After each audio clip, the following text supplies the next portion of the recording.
The Mummers in the Little Theater of the Air.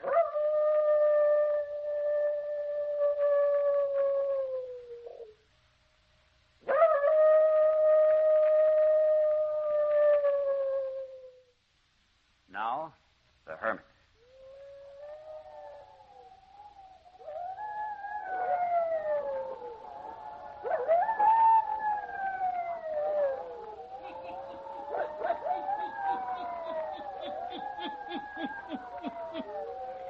Ghost stories, weird stories, and murders, too.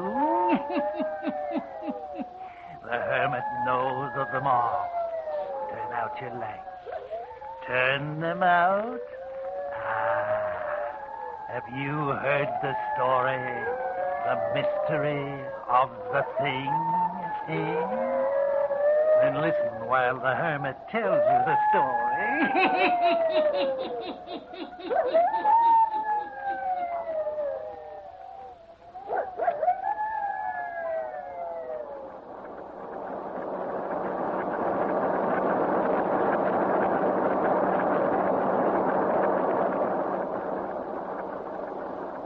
Startling new development, the mysterious disappearance of Dawn Forestier, beautiful wife of Dr. John Forestier.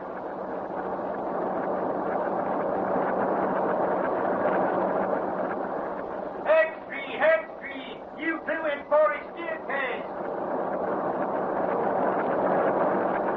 Sure, I saw the coat. It was Dawn Forestier's, that's for sure. Had her name stitched in it. As beautiful a piece of sable as a poor newspaper reporter ever looked upon. Yeah, and her other clothing was there, too, underneath the coat. Hextree, big foul play in Forestier case. Police hunt for body. Well, read it aloud, Clara.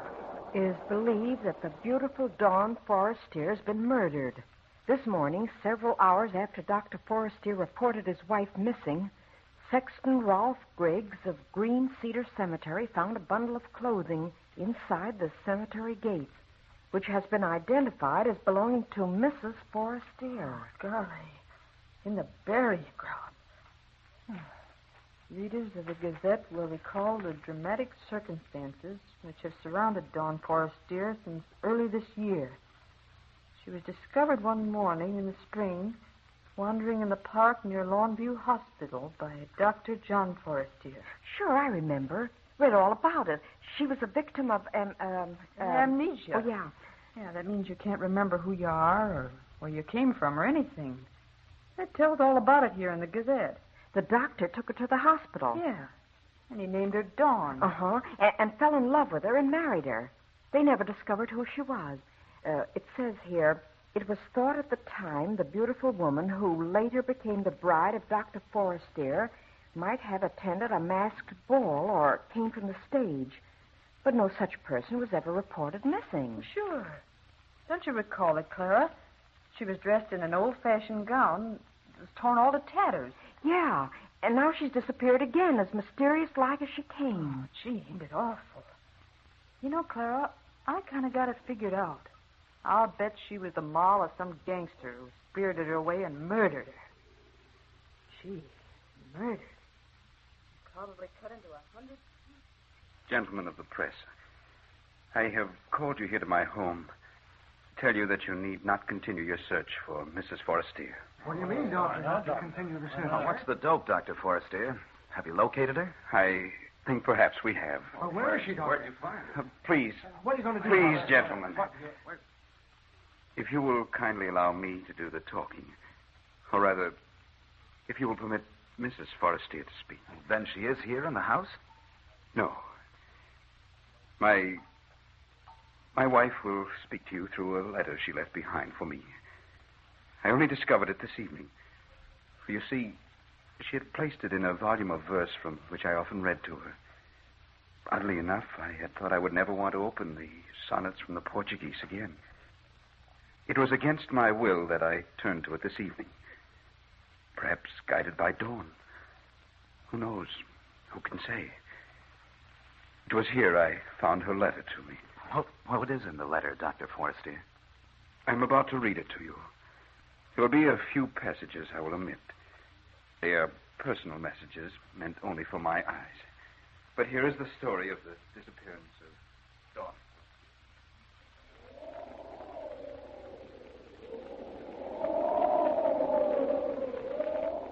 My darling John, this is going to be the most difficult and tragic hour of my life. For in this letter, I must say farewell to you, my devoted husband. The story I have to tell you, John, will be so strange and terrible that at first you won't believe it. But as you remember me, as you recall the circumstances of our meeting, how you found me dazed and wandering in the park one spring morning, how we've never known who I was or where I came from, then you will give more credence to my story. You named me Dawn because you found me at sunrise. Forrest, dear, because you loved me. We met in the dawn, my darling. But I must creep away from you in the darkness of the night. Oh, John, how I've loved you. And yet how disturbed I've been since I've lived here with you. I've tried to keep it from you, but your analytical mind and keen eyes have often noted my condition. You've repeatedly said... What is it, Dawn? What's wrong? Nothing, darling. Why? You know, dear, I often think it must have been during the night time that you were mistreated or abused by someone or something which brought about your amnesia. Why, John? Because it's always in the night time that you appear nervous, disturbed. Oh, John, you're imagining things. It was not you, John, who was imagining things. It was I. At least at first I thought it was a product of my imagination. It happened for the first time a few days after we returned from our honeymoon and had come here to live. You had left my room.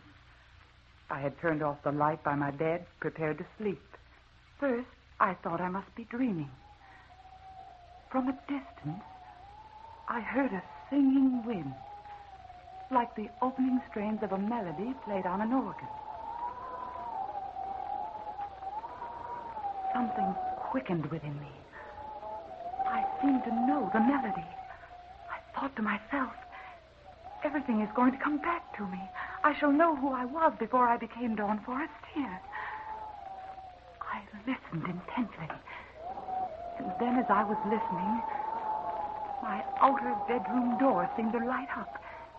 Yes, that's it, to light up. I sat up in bed.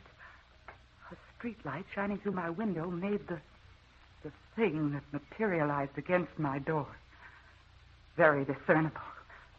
I could see that it was something phosphorescent. It glowed and shimmered in the half-light.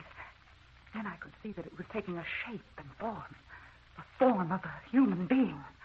For many seconds I looked upon it, too frightened to speak. Finally, I got out the words, "What are you?" There was no answer. When I spoke, it disappeared. In the morning, I was convinced I'd dreamed it all. But the next night, the same thing occurred again. Once more, I was aroused from a half-sleep by the music of the wind. The second time, the glowing figure seemed to be closer. I spoke again. "Who are you?" This time, the figure didn't vanish so quickly after I'd spoken. It lingered a few seconds and then faded away like a picture on a screen. This materialization occurred for 7 consecutive nights. It was then, John, that I asked a favor of you. Remember? John? Yes, darling? Would you think it too bold of me if I asked if we might go away for the weekend? No, darling. I wish we could. I've noticed how nervous you've been the last few days. I'm sorry, dear. I don't know what it is. Don't let it distress you, Dawn. You're not entirely well, you know. Maybe some time before your nerves stop playing tricks on you. You're so helpful to me, John. I wish I might grant your request to go away for the weekend, but my work at present makes it impossible. Oh, it's all right, dear. It was only a suggestion. I'm really all right, so long as I have you. You had said it would be a long time before my nerves stopped playing me tricks. Oh, this was something to cling to. It was silly of me to get upset. No human figure really materialized in my room. It was my nerves playing me tricks. But The visitation didn't stop, John. Hearing the singing wind, having that glowing, shimmering thing appear in my room was continuous. And then came the thing that struck terror in my heart. This night I had fallen asleep. Again, the music of the wind aroused me. I opened my eyes, and then I gasped in fright. For this time, the glowing figure was standing beside my bed, so near me I could reach out and touch it. Then something terrible happened. I found I couldn't breathe. It was as if something was cutting off my breathing. I struggled for air. And while I struggled, the thing near me began to make a strange sound.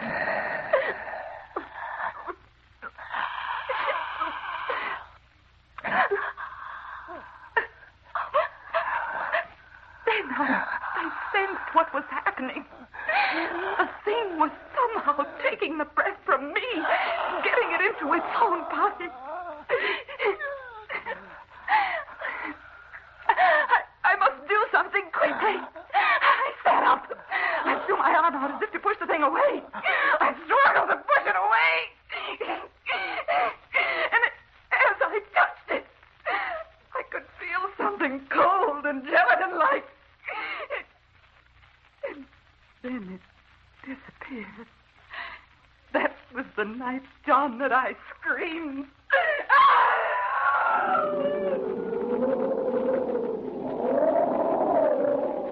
Darling, what is it? What in the world is it? Dawn, look at me. Tell me, what was it? A nightmare? John. From then on, events transpired rapidly. You made an appointment for me with Dr. Bland, the eminent psychiatrist. Oh, I know, darling, you were upset because I refused to go to him. But I knew by then that it was no use. The thing was growing bolder all the time. Many nights it stood over me in my room, and without touching me, was yet able to take the breath from me and command it to enter its own body. As it did this, night after night, it became stronger, and I became weaker. You will recall vividly what occurred 2 weeks ago tonight. We were invited to the Westings for dinner, and we accepted.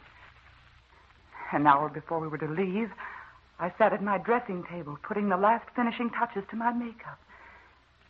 It was only dusk outside. Never had the thing appeared but in the nighttime. I was brushing my hair when I heard the melody of the wind. The figure stood right behind me. And, John, I could see what it was. In the mirror, I could see what the thing was.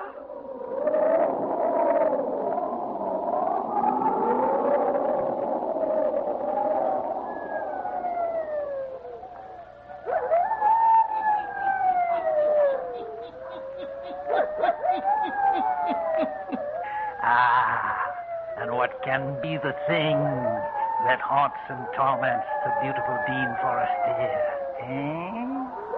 The hermit who knows all the weird and terrible happenings on the earth. The hermit will tell you all before the night is done, yes. And now, the hermit.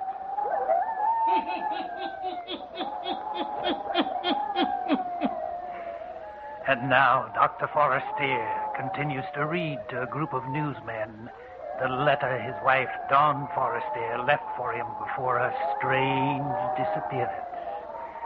Listen to Dawn Forestier's story of the mystery of the thing.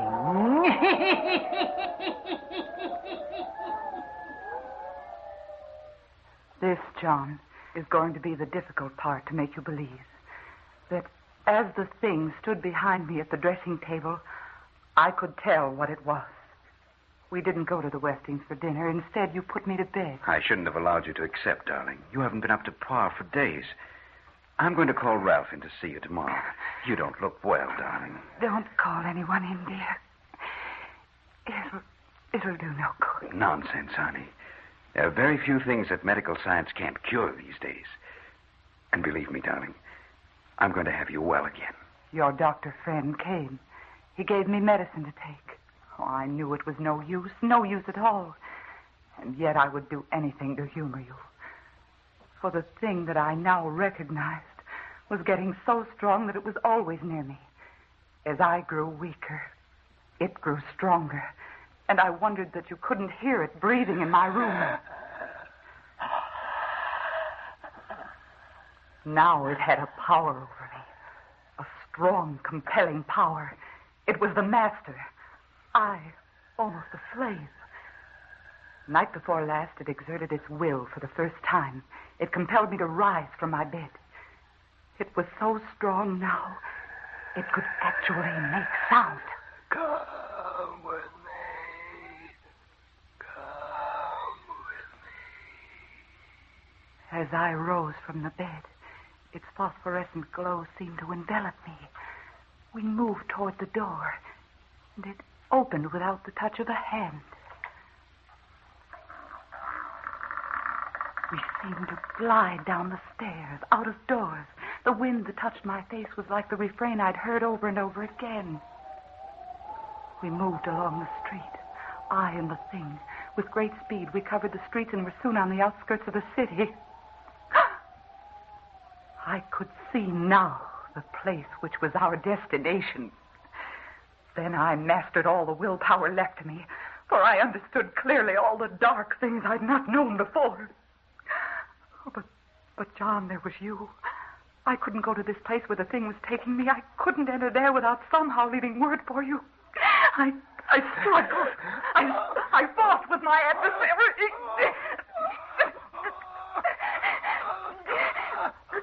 I was gaining.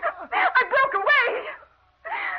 Somehow I got breath and strength enough to return home into my bed.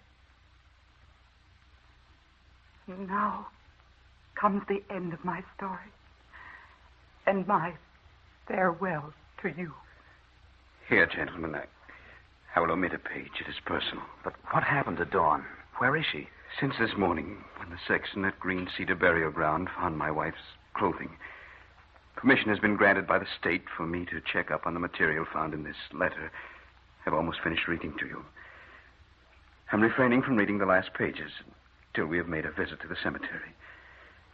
If you men of the press will get in your cars and follow me, we may be able to complete and verify the information given to me by Dawn Forestier.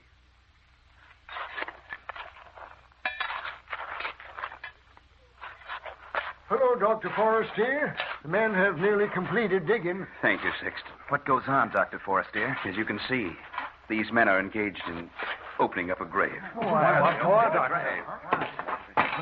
We've come to the casket, Doctor. Very well, Sexton. If you will please open the box. Yes, sir. Can you lift the casket out, boys? Right.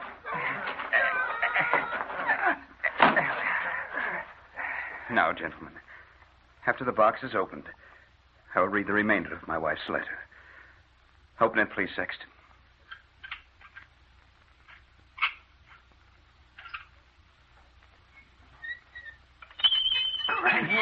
Great heaven. Dr. Forestier, great Scott, why have you opened this grave? Sexton, will you reach in and procure the diamond ring that lies in the coffin? Yes.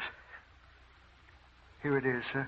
This is my wife's ring, gentlemen. How did it get in this coffin? Here are the last pages of my wife's letter to me. Now comes the end of my story and my farewell to you.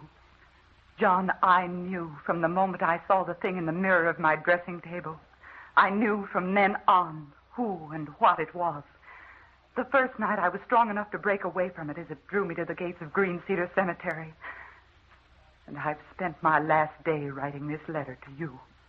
For tonight, the thing will appear again. And this time, I must follow it. I must follow it to the grave, John. Into the grave. I know how it will be.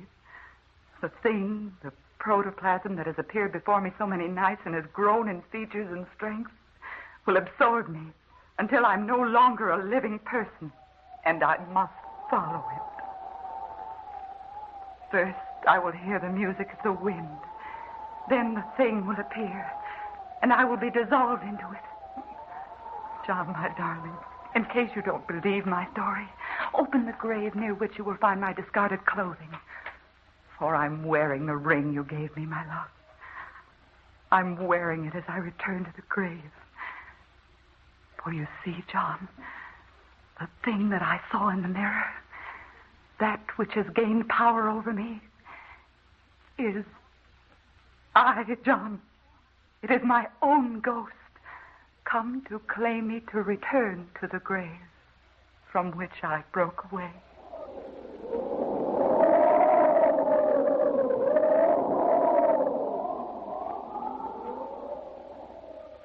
Ain't it awful, Clara? Could anyone believe such a terrible thing could happen on this earth? It's almost too horrible to talk about. Yeah. There, when they opened that grave, lay a decayed skeleton. Wearing the same satin gown that Dawn Forestier was wearing when she was found wandering in the park by Dr. Forestier. And there was Dawn's ring inside the casket. Yeah. It says here in the Gazette that the inscription on the tombstone over that grave read, Lila Manton. And Lila Manton was a famous actress 85 years ago. She died one night very suddenly, just as she was to appear on the stage. Her cue to appear on stage was an organ playing. The music was written by the man Lila Manton was going to marry that night after the theater play was over. And the name of the man was David Forestier. He was a relative of Dr. John Forestier. But she died that night. The marriage never took place. What do you think it means, Clara? Does it mean that Lila Manton returned from the spirit world to live out her life that was ended so suddenly? Sure, I think so. But her ghost body made her come back to the grave. Well, that's how I got it figured out.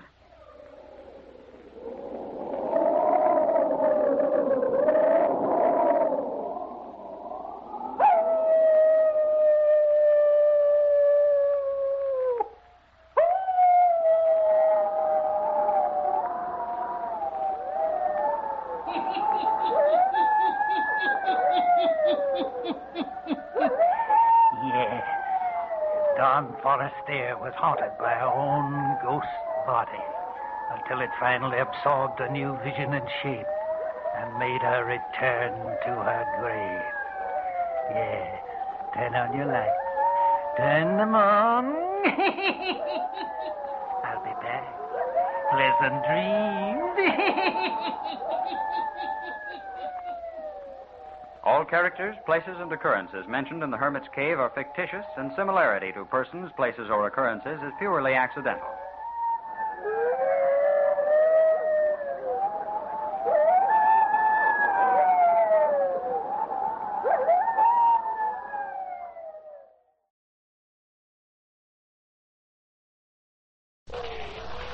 Ghost stories.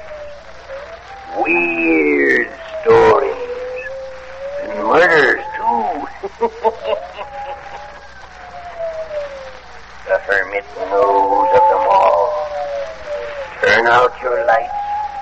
Turn them out.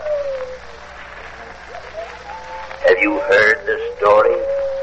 Castle by the Sea? Then listen while the Hermit tells you the story.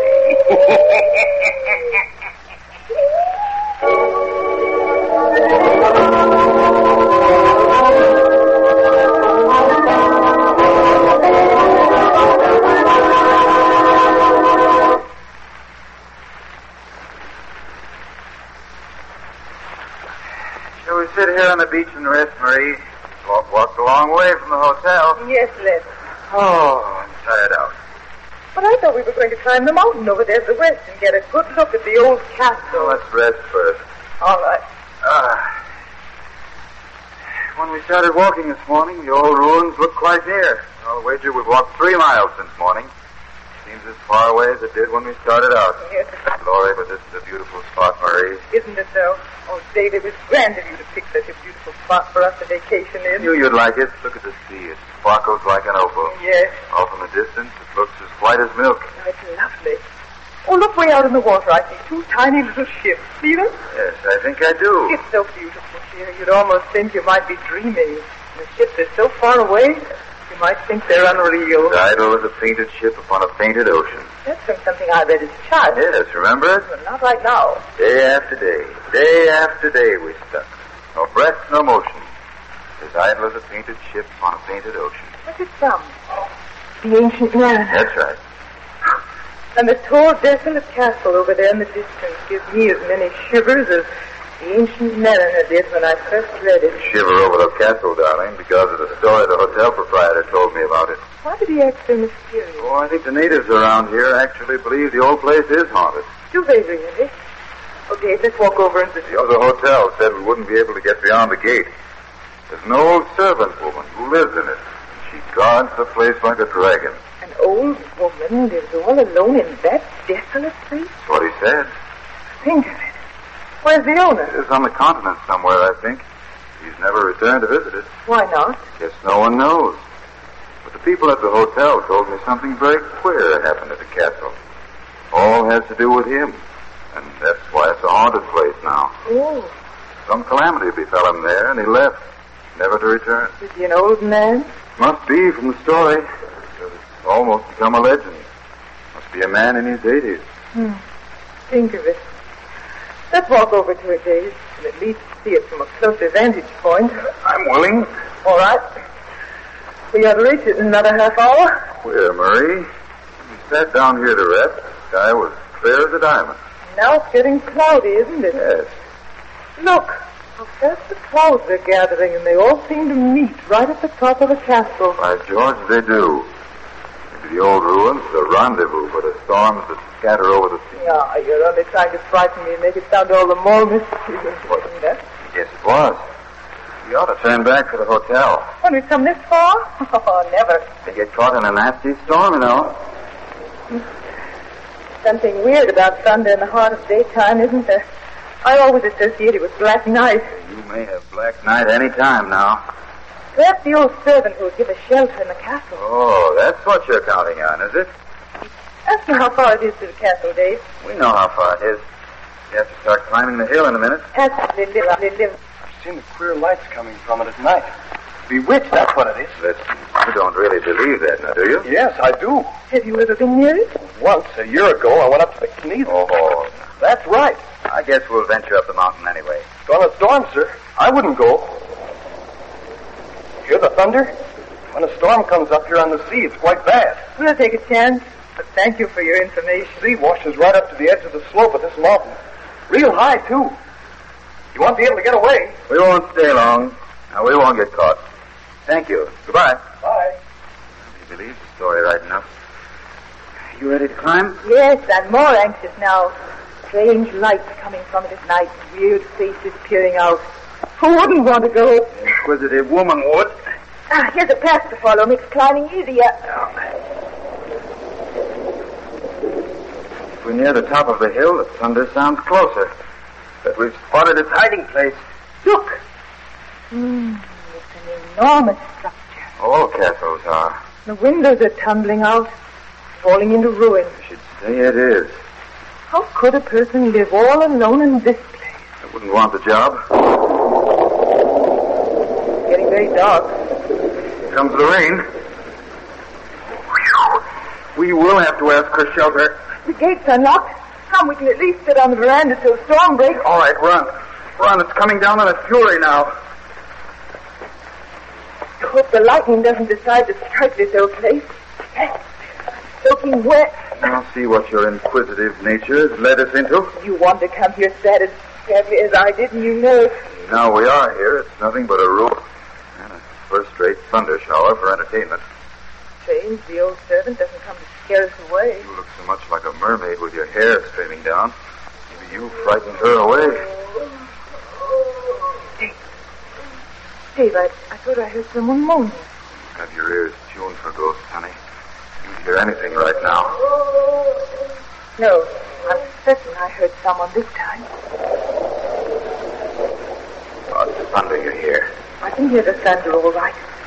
There's another peculiar sound, like a person moaning in distress. I do hear it now. Wonder what it can be. Do you hear it? Or doesn't it sound like someone crying out in pain? Yes. Yes, it does. See, let's see. What? Over there in the yard under the tree. By George. Must be the old servant woman. And she's ill. Go get her. Bring her here on the porch out of the store. Sure. I say, Fido. May I carry you over to the porch, out of the storm? Here, let me lift you up, carry you over to the house. Am I hurting you? Does it hurt to carry you? I'm so sick. Is she hurt, Dave? She's ill. See if you can open the door so I can carry her inside. It's locked. Well, see if you can find a bunch of keys on her dress. No, you can't go in. She doesn't want us inside, Dave. She's ill. We have to take her inside. Here's some keys. Try them. No, this one doesn't work. Try another one. I believe this one's going to fit. Swing the door open wide so I can get through with her. You mustn't come in. No. All right, lady, we have to help you. We can't leave you outdoors. Oh. Where are you going to take her? Look at this hole. It's all cobwebs. I'm so sick. We'll find some water or something and give you hot tea. Or your clothes are wet clear through. Shall I help her undress? No. Come out of the room with me. We'll see what we can fix for her. All right. We'll be back in a few moments and give you something hot to drink. Yes, I'm so sick. I'm gonna die. Go away and close the door. Yeah. Now, I guess we are in for something. Yes, I guess we are. It's getting night. The storm hasn't stopped. The old servant is ill, and you and me. Well, it looks as if we had a job on our hands and a night to spend in a desolate castle.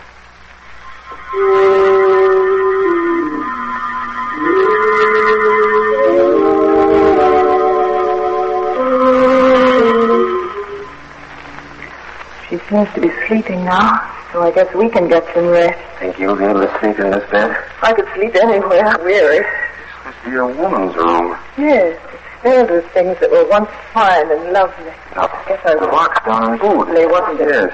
The owner must keep her supplied with enough to live on. That includes candles, I must say. I wouldn't want to spend a night in this place without light. Nor I. Poor old lady.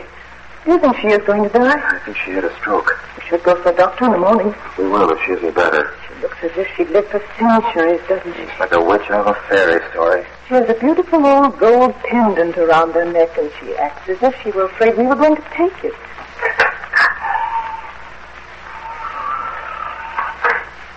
What was that? The door.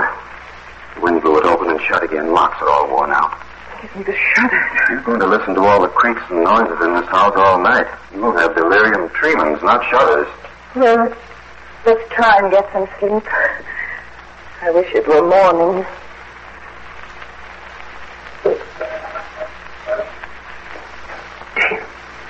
What was that? Marie, I told you you'd hear strange sounds all night. That sound came from right near this bed. Over the wall. It did, Dave. Listen to it. I hear it. Well, what is it? I'm not Sherlock Holmes. I don't know. There it is again. My golly, that is a queer sound. David. Standing there in the doorway. Look. What is it? A woman. Is it the servant? I don't know. Speak to her. What do you want? Are you all right? She doesn't speak. It's a young woman. Who are you? She's moving right over by this bed. David. Who are you? What do you want? She's coming closer. She's moving over where the knocking sound comes from. She isn't alive. She's jumping in here. She stands over by that wall, trying to take the bricks away. Take me away! Take me away from here! Take me away!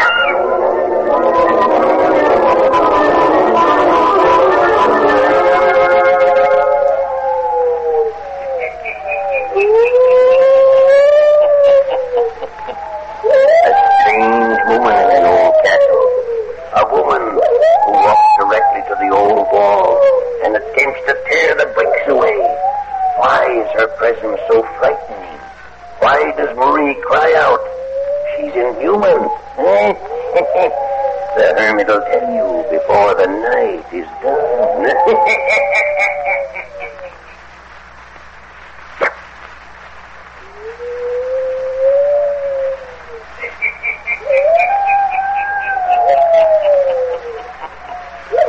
Only a few moments have passed, and suddenly the strange woman stops working at the wall. David and Marie stand transfixed. They think they hear the woman moan. Then, as silently and mysteriously as she came, she glides away. The old woman is moaning again. Let's go into her. I'm afraid to. Our imaginations are running wild. I can't leave this old woman. Come into her room with me. Stay close beside I won't leave you. Here's the door. I'm going to die. Are you so very ill? Should we get a doctor for you? I'm going to die. What can we do for you? Did you see Noreen? Who is Noreen? The spirit of my mistress. She walks the house day and night. And now when I'm gone, she won't have anyone to keep her company. She'll be all alone. All alone. We thought we saw someone come into our room. You did. Noreen, the spirit of my beautiful mistress, trying to save her lover. What is the strange story of this house? When I die, will you stay and keep her company if I tell you her story? Will you? Yes. Yes, we will help you. I've guarded the secret all these years. Watched over her spirit. Will you care for her if I tell you the story? We'll watch over her. The owner of this house killed her body, but not her spirit. It lingers on, hunting for her lover, trying to save him. Her husband was a horrible man, a brute. The family arranged the marriage. Noreen loved life and beauty. 2 years before, she'd fallen in love with a young Spanish gentleman. He came right while her husband was away. But the master returned unexpectedly. I had but a second to warn her before he walked into her room.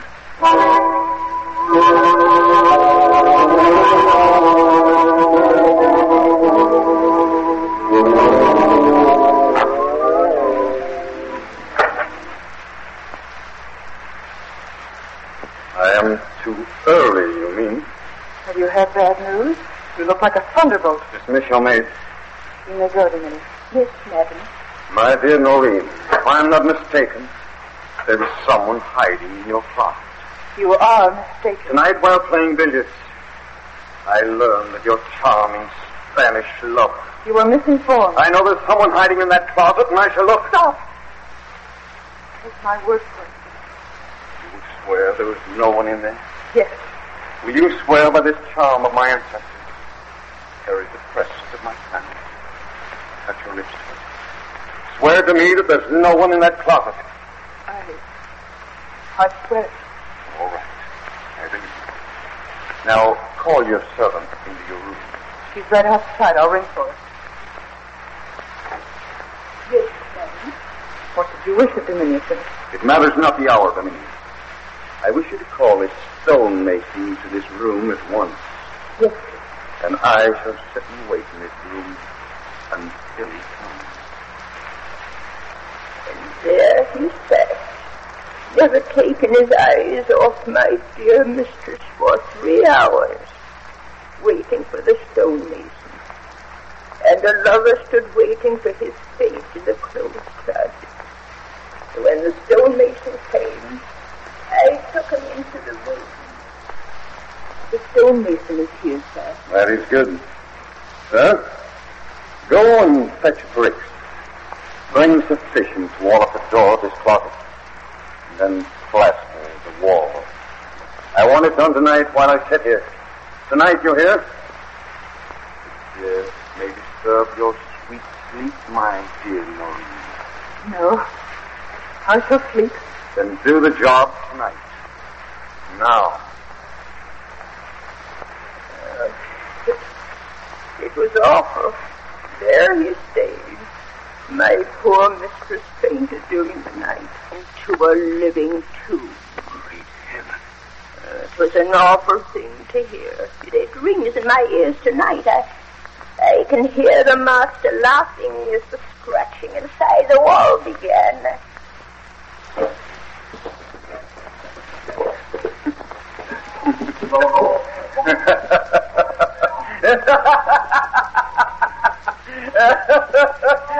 There was no one in the closet, was there, my sweet wife?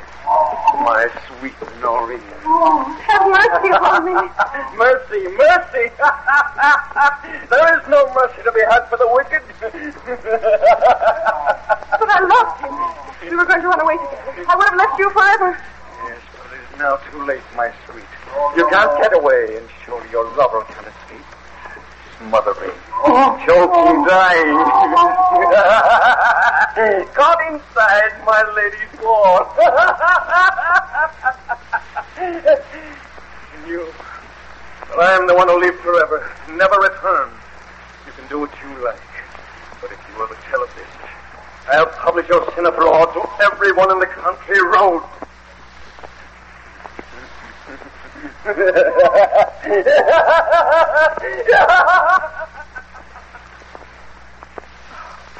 This can't be true. Yes, it is true. My mistress died shortly after. I told no one, for her spirit returns, trying to find her lover each night, trying to get him out of the closet. And I stay with her and carry the candle in my hand to guide her. This is a child. With her vow upon it, she sealed him into death. But she's paid for her sin, hasn't she? Her husband? He's never come back. He sends me things from time to time, but he knows I won't talk, for I loved my mistress. And now I shall die, and she'll be all alone. Daylight will come soon. Then we'll get help for you. I'm going to die. All these years, the spirit of Noreen and her lover, they've been constantly in this house. Only I've been near to watch them. But now I shall die. Poor Delaney. Poor soul. Living with dead spirit. They've kept intruders out all these years. Now they'll come and frighten my mistress away. We'll stay until morning. And then we'll bring you help. Now close your eyes. Don't try to speak. Just rest and sleep.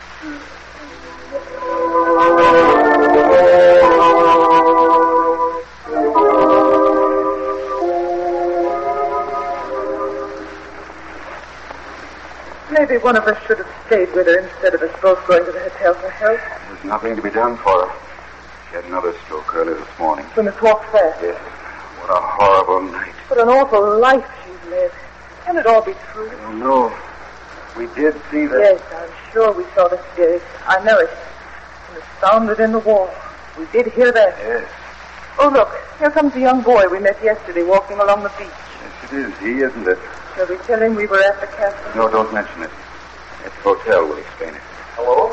Hello. I'm walking again today? Yes, just admiring your scenery along here. I'm going towards the castle now. Look behind you and see what's happening to it. What? Look. Yes, it's all afire. I saw it when I was way down the beach and came running. Merciful heaven. And we never looked back and noticed. As if a bolt of lightning had struck it. The whole castle is ablaze. I ran back to save the old servant, say, if that old lady's still in there. We can never get there in time to save her. 30 minutes walk to the castle from where we stand now. We can never make it. And she's all alone in there. Oh, run, David. No use. I'm going up to see what I can see. Guess no spirits will bother now. They've all been burned out. I'm glad Murray. it's gone. It was bad. Murray, we aren't to blame. Don't tell them at the hotel where we were. We stayed in a shelter of cover overnight. We must stay. They would think we set the place on fire. In the story the old servant told us, as weird as the tale of the ancient mariner.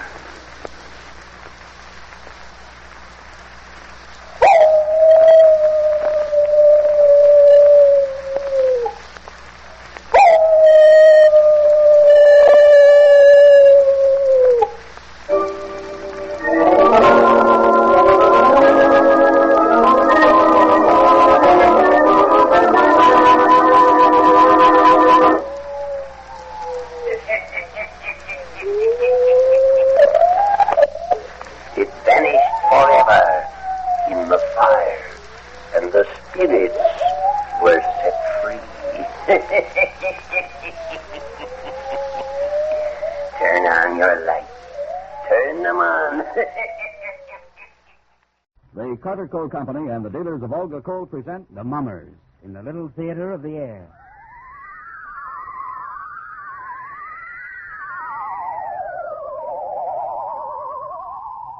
Good evening, ladies and gentlemen. Well, these past few months, in talking about Olga Coal, I've put a lot of emphasis on what your friend, the Olga dealer, is doing for you. Now I'd like to say a word about what you're doing for him and for us. When you realize what he's up against, I know you give him credit for a fine job under terrific wartime handicaps. But without your help, he could get nowhere. I want to thank you, the Olga customer, for your cooperation under wartime difficulties. I want you to know that we appreciate your help in putting up with conditions beyond our control which cause you inconvenience. You're being good customers now, just as you were before the war, and will be after victory when we can again deliver the coal 100%. And now your friend the Hermit has a few words to say.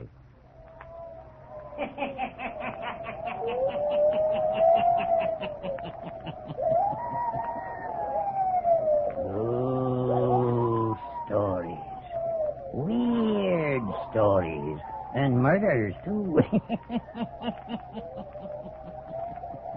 The Hermit knows of them all. Turn out your lights. Turn them out. Have you heard the story of plantation mystery? Then listen while the Hermit tells you the story.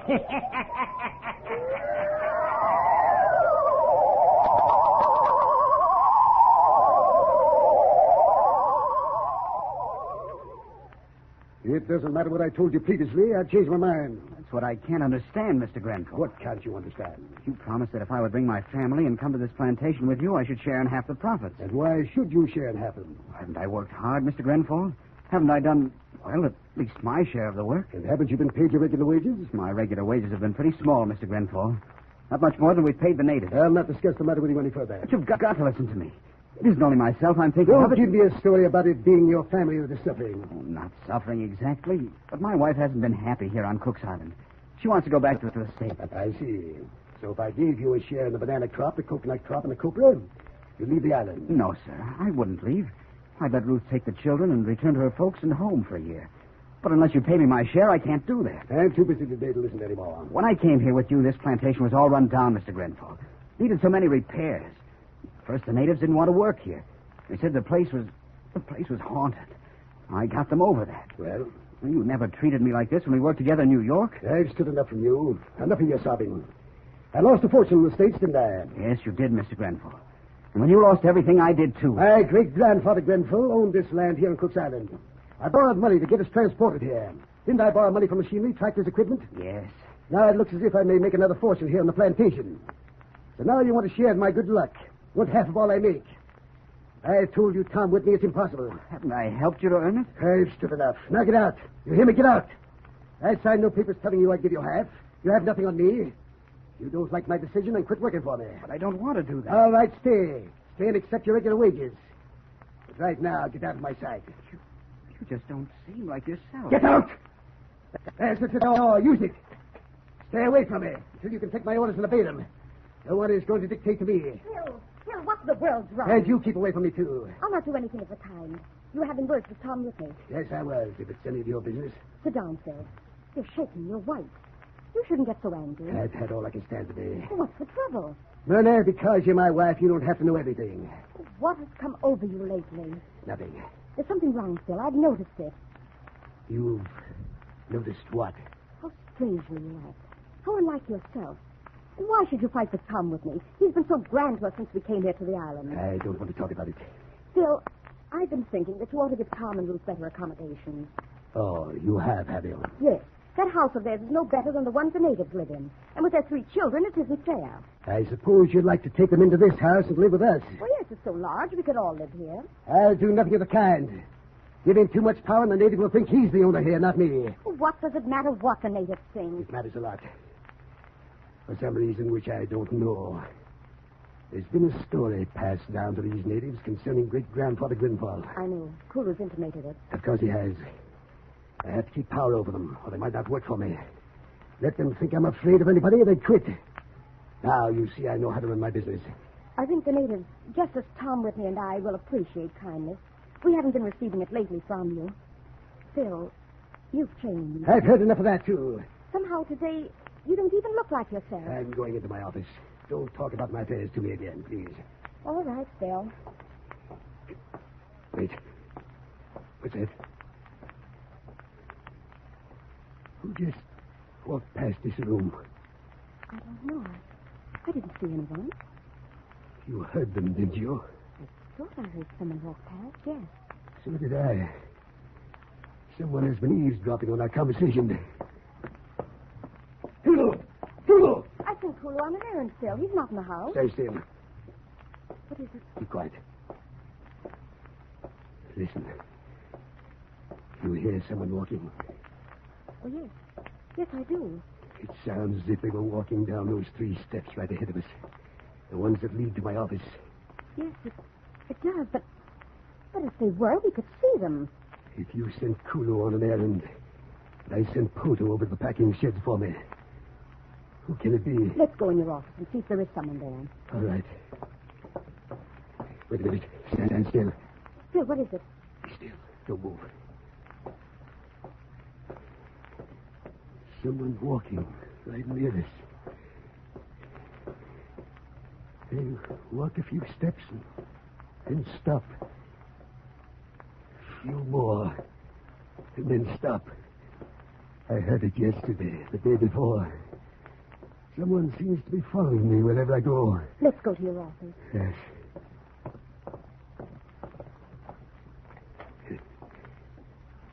Well, there isn't anyone in here. No. No, it must have been our imagination. Phil. Hey. Look, the door. The door. It's swung shut slowly all by itself. As if someone's unseen hand was gradually closing it. Listen. That's walking. Someone is still moving outside. And a laugh. An awful laugh. I'm going to find out what this is all about. What's wrong? Can't you open it? No. It doesn't seem to be locked. It seems as if someone is holding this door. I can't put it open. I'll help you, Phil. Someone is holding it. Sure they are. Kulu, is it you? Let us out the door. Poto, is it you? Let us out. Well, certainly they wouldn't hold the door against us. It's someone with tremendous strength.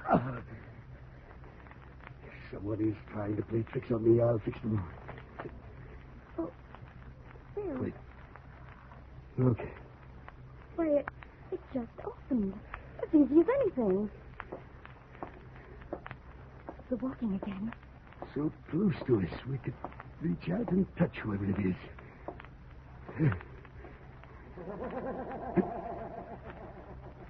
The laugh again. Those natives are playing tricks on me. 3 days, 3 nights I've heard this sound of walking and weird laugh. Now you hear it. I tell you, if I don't find out what it is, it will drive me mad. Come back in and sit down. We'll question Toto and Kulu. They may be able to give us an explanation. I'm going to have this house guarded day and night. I'll find out what it is. Sit down, Phil. You're going to make yourself ill. Who could have been holding that door? And who could be walking near me all the time? And yet be so invisible that I can't see them? There's only one answer. Someone is trying to play a trick on me. Attempting to frighten me. Get me out of this house. Look. Was the door to your strongbox open when we came in here before? No. It is now. Simply. What did you have in it? Money. Money.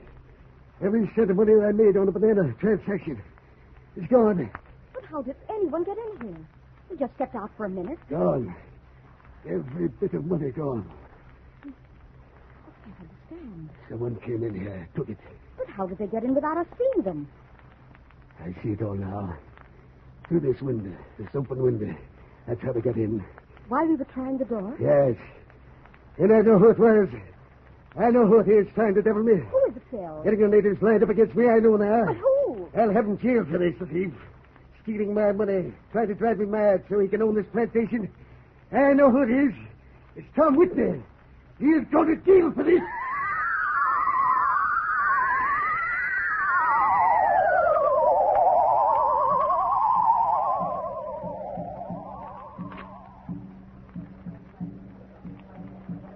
wrong with the natives tonight, Kulu? They mad. Very mad. Why, Kulu? They no like Massa Grenfall. But tell me why, Kulu. Or put Massa Whitney in plantation jail.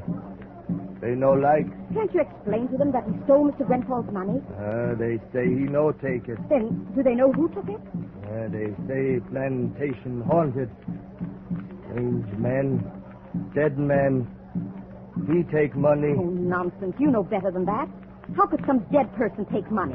Kulu no say. Plantation haunted. Kulu father, he tells story to him. That's silly. Can't you get the natives to stop beating drums and that horrible chanting? Oh, Kulu no stop him. Where's Toto? He with others.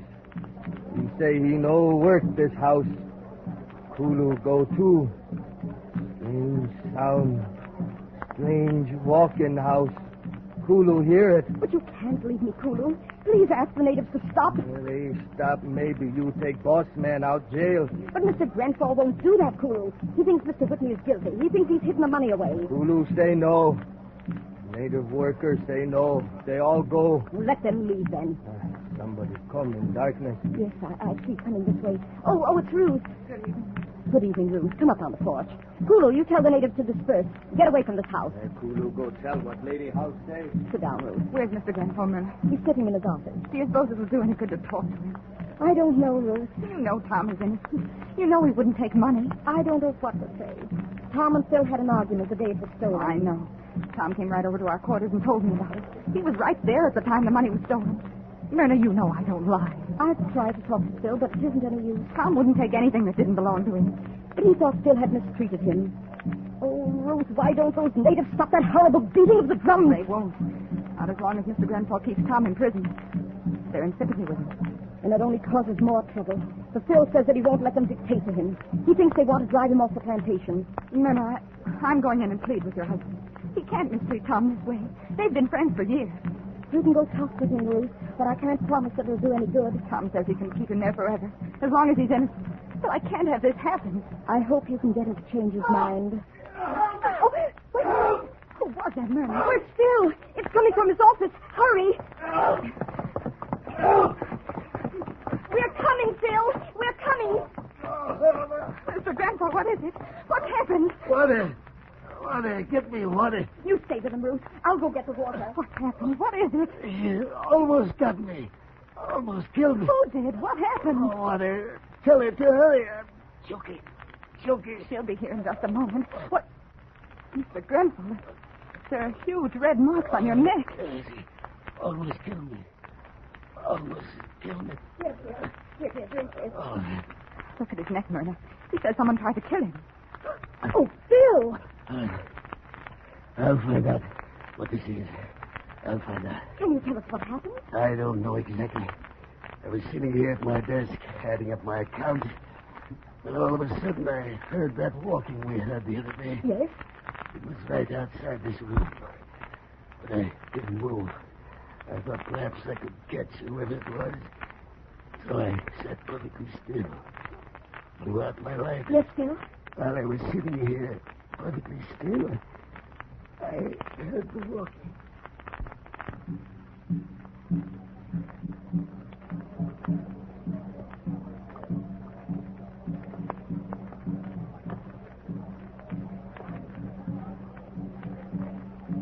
Who is it?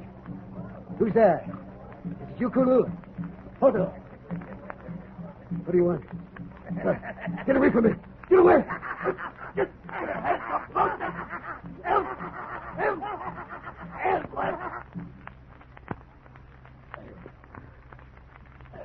tried to get you to hear me.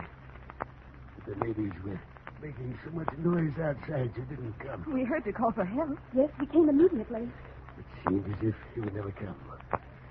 But whoever it was left as suddenly as they came in. We didn't see anyone, Phil. You see, Mr. Grenfell, it must be the same person who took your money. You see, it wasn't Tom. He's in jail. Oh, we've got to get away from this plantation. We've got to. It may not have been your husband, Mrs. Whitney. But he's hired someone to kill me. You know he wouldn't do such a thing. I don't know anything of the kind. But this I do know. No one will drive me away from this plantation, never. And when I find out who it is that's trying to make away with me, When I find out who is working for Tom with me, I'll have them both killed. Both of them. Right again. You hear that? Someone walking outside this room. Again. Here again. I'll get them this time. There's something white standing there in the doorway. I'll stop this. Will! I'll stop whoever it is. Don't you Stop cry it, like man. that. Stop! Stop! Trying to kill me.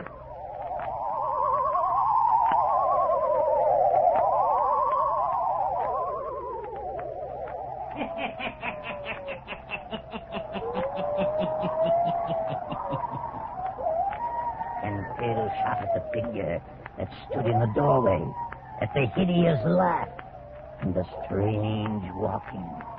Who is it? Huh? The Hermit will tell you before the night is done. I have a thought to fire at you in connection with that good Olga Cole. When you think of war as we know it today, there are no non-combatants. Everybody gets hit in some way or other by the gasoline shortage, the food shortage, the paper shortage, or the fuel shortage. The way to win the war fast is to give war needs a number one priority. That puts us ordinary civilians way down on the list. It pinches us on a lot of things, and when we're pinched, we howl. Well, that's as it should be. We're lucky enough to live in a country where we're free to howl to our heart's content. But we're also free to know that the things we do without are helping us to keep our freedom. So if and when your friend, the Olga dealer, hasn't any of that good coal, or can't deliver the size or quantity you'd like, remember, it's the war. I often think our dealers wish they were in the service or on some other job that's nice and quiet compared to keeping customers supplied with coal. And I'll even go so far as to guess that when they can't sleep nights, instead of counting sheep, they spell OLGACOAL over and over again to themselves until they drop off out of this troubled world and get a bit of rest until the next morning when the alarm clock reminds them that they'll have to face the telephone again. But I'll not be able to face the Hermit if I take any more of his time, so come on in, Hermit.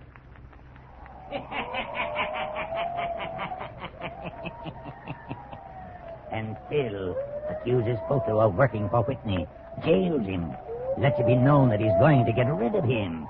And then, a few nights later...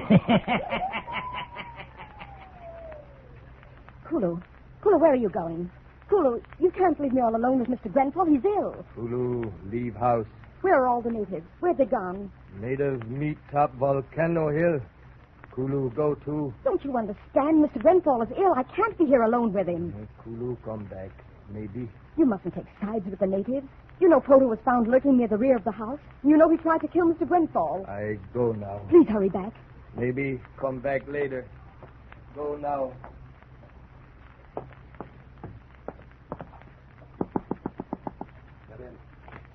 Phil, Kulu just left to join the others. Where'd he go? Where did he say the natives had gone? They're meeting on top of Volcano Hill. Just what I thought. They're planning to take Whitney and Poto out of the jailhouse. But they won't do it. I've got help coming from the town. They should be here in an hour or so. I think we should get away from here. It's been terrible these last few days. I'll never leave. What's more, I think you should give Whitney his freedom. Don't talk to me. Give me his freedom and let him get the whole native force to work for him. Let him make my plantation go to ruin unless I give him part share in the crops. Well, don't you think you ought to give him his share and stop all this? I never will. They'll have Poto strung up for trying to take my life. Poto claims he didn't. You're ill, and you seem to be turning anywhere for revenge. That's it, is it? You want someone to kill me, do you? No. Maybe you're at the bottom of all this, along with Whitney and the natives. Phil. I'm going to make a fortune here, just as my great-grandfather before me. You can all leave me if you want to. But your great-grandfather died of fever on this island, didn't he? What good did all the money do him? He left a fortune for my father's father, didn't he? Yes, and your grandfather was smart enough to get out of this country. I'll leave, too. As soon as I make money. As soon as I get rid of Whitney and subdue these natives, I'll make it. Don't get so excited. It's not good for you. Now, you see, you're shaking again. You better let me take you to your room. All right, I'll go. As soon as the authorities come from town, tell them to guard this house night and day. I will. Now come to your room and go to bed. You're so weak. Here, lean on me. I'll be all right. If I could only get Poto to confess that it was he who tried to kill me. You aren't sure, are you? I'll never be sure. But someone tried to do away with me. It's all been so strange, so weird. Light the light. All right. get me upset again, and I won't be able to sleep. Now I've forgotten your medicine. What I've never been able to figure out was if it was Poto standing there the night I shot it, why didn't I hit him? I don't know. Only I guess he had vanished in the house before you shot. Yes, that's it. And that's why he was found at the rear of the house. He had run out into the garden. When I chased him, he yelled to me that it was he, so I wouldn't shoot. Yes. Now don't think about it tonight. I'll go downstairs and get your sleeping powder, and you get ready for bed. No one will drive me away from this plantation. I'll be right back, Phil. Oh. Who closed that door? Who closed it? There's someone in this room? I can't see them. What is it? Oh, help! Get away from me! No!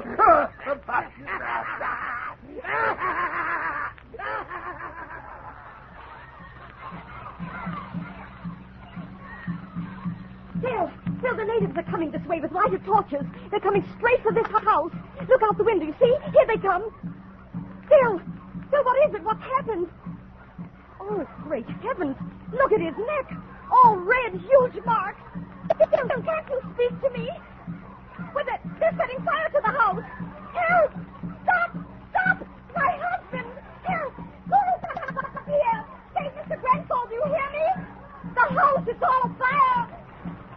Help! We'll burn to death! Help!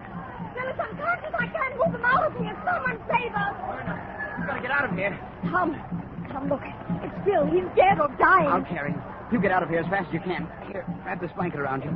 Go by the back stairs. Oh, Tom, why are they burning our house? Never mind. Get out of here. The natives have gone mad. Can you make it? To the left, down the back stairs. Hurry. It's getting a good start. This wall may cave in. Keep running. Far away from the house. Oh, you're safe, Tom. Merlin, what's happened to Mr. Grenfell? Put him here on the ground, Tom. Phil. Was he overcome? No. It's worse than that. I found him in his room unconscious. Huge marks on his throat. Phil. Mr. Grenfell. What is it, Tom? What is it? It's all over, man. Phil is dead. Oh, then whoever it was returned and killed him. What native could it be? They were all together. Yes. Kulu came just a few minutes ago with a crowd of natives to get me and Poto out of jail. They killed him. And they're burning our house to the ground. House all gone. Kulu, look. Mr. Grenfell. Someone killed him. What native is responsible for this, Kulu? Native no kill him. House, bad house, gone now. Strange men no haunt house no more. Kulu, you stay with the girls. You'll find out in the morning what he means. I'm going to stop the natives and keep the fire from spreading to the sheds. Oh, Ruth! Please, God. He's dead.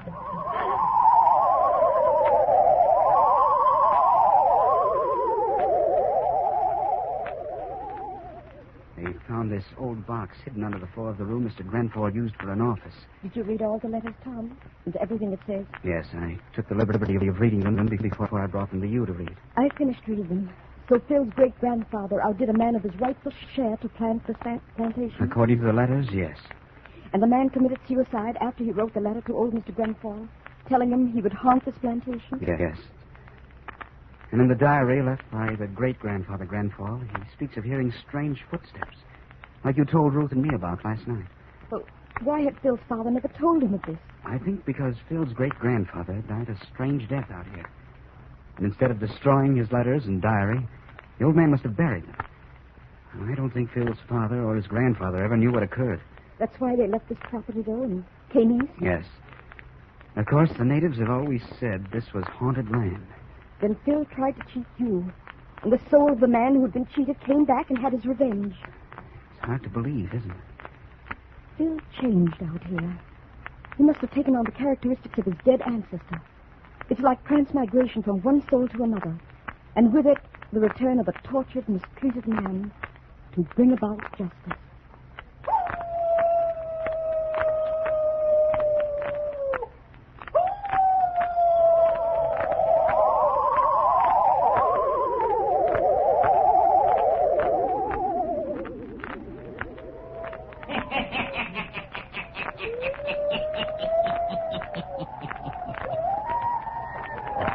station mystery is solved. A haunted soul did return for revenge. Yes. Turn on your lights. Turn them on. You've just listened to the 410th story by the Hermit, made possible through the courtesy of the Carter Coal Company, producer of Olga Coal and your friend, the Olga Coal dealer. That word friend is full of meaning for you these days. The dictionary defines it as one who entertains for another such sentiments of esteem, respect, and affection that he seeks his society and welfare. Now, isn't that just about a perfect definition of the man who looks after your coal needs? I don't really have to tell you that you can trust your Olga dealer to look out for your interests. You know he appreciates your patronage and wants to keep you on his side. Sure, I know nowadays he can't always give you as much coal as you'd like as promptly as you'd like it, and he can't always even give you the kind of coal you'd like or the size you'd prefer. But you can count on him to do his best. In these war days, that's all anyone can do. So don't shop around for coal. And above all, don't get panicky about deliveries. After all, these shortages are never as bad as you think they'll be. You're still eating and wearing shoes and clothing, aren't you, in spite of what you've heard? Well, the chances are you'll not freeze either. And remember the reason for all the shortages. What you don't get is going to help those boys of yours and ours at the fighting fronts. By saving every bit of coal you can, you're doing your part on the home front. And remember, when you do order coal, ask for Olga Coal, spelled O-L-G-A by name. Olga Coal is a good buy because of its smokeless, dustless, economical qualities, so keep on asking for it. And keep on buying war stamps and bonds till it hurts the enemy so badly, he'll throw up his hands and surrender. Buying war stamps and bonds is one way that everyone can help win the war, regardless of age, health, means, or occupation. Every penny you citizens of the United States and Canada put into war stamps and bonds weighs the balance that much further in our favor against the Japs and Nazis. Buy war stamps and bonds, and don't stop until the enemy gives up. And the Hermit has more stories for you. Listen in again next week for my hounds howling. I'll tell you the story of the haunted theater. I'll be back. Pleasant dreams. Jack Lellman speaking.